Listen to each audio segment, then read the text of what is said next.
Did you know that recruiters only spend an average of 7.4 seconds on the initial screen of a resume, according to Ladders Incorporated's 2018 eye tracking study? So it's important that you make every second count. Your resume is the key piece of your job application. That's why in this video, we rounded up some tips for a winning freelance resume specifically for those who do not have a working experience.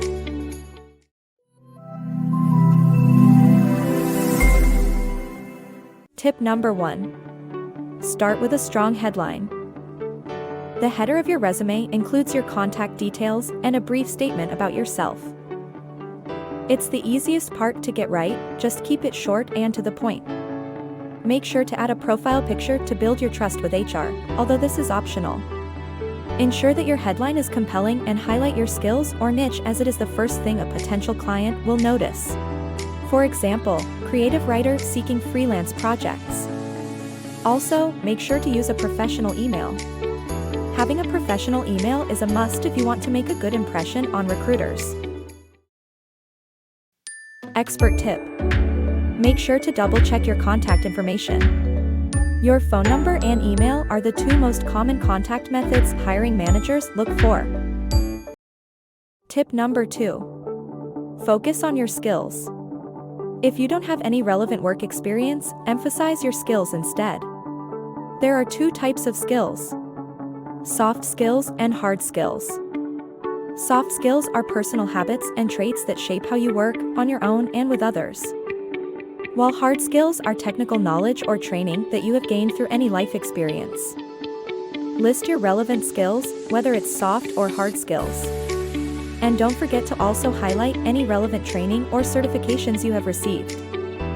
Your awards and certifications show that you're a winner. Therefore, it's important to include them. Tip number 3. Highlight any relevant education or volunteer experience. Usually, the first section of a resume would be the work experience. Since you don't have any, though, you need to exclude that section and replace it with the education section. By doing so, you can draw greater focus towards your educational background, which is one of your main selling points. If you attended a prestigious university, list the name of your school first before your degree. This will catch the recruiter's attention. Also, don't forget to include your academic achievements. It may set you apart from hundreds, perhaps thousands, of other applicants. Some hiring managers believe that past achievement usually predicts future performance. If you have done an internship that is related to the position you are applying for, you can definitely include it. Place your internship information under the work experience section. Be specific in your internship title and role. Put down the company name, location, and duration of your internship. Lastly, list both responsibilities and achievements you had as an intern in bullet point form.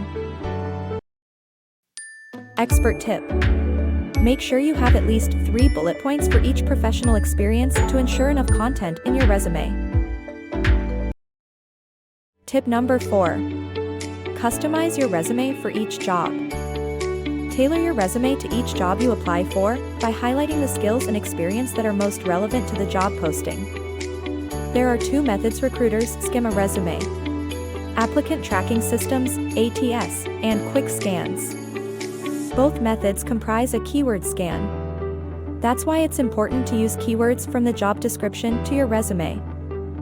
For example, if the job posting says, "for photography show," you can then add photography under your interests if it's really one of your hobbies.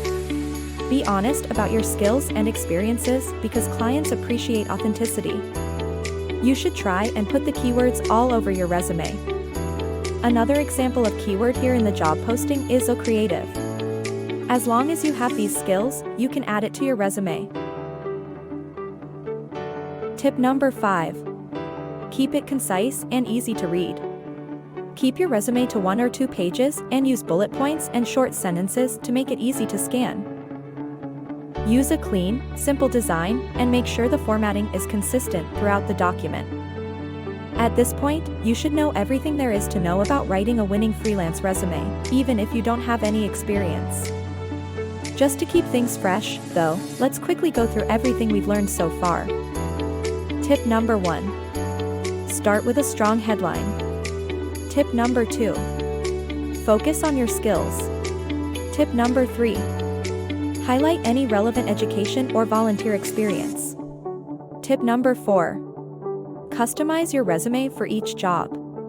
Tip number 5. Keep it concise and easy to read. Expert tip. Save your resume as a PDF unless the job ad forbids it. We are sure that you're going to be well on your way to landing your first job. If you enjoyed this video, be sure to tap the like button down below and be sure to subscribe to this channel for more freelancing tips, tricks, and guides. Thank you, and we'll see you on the next one.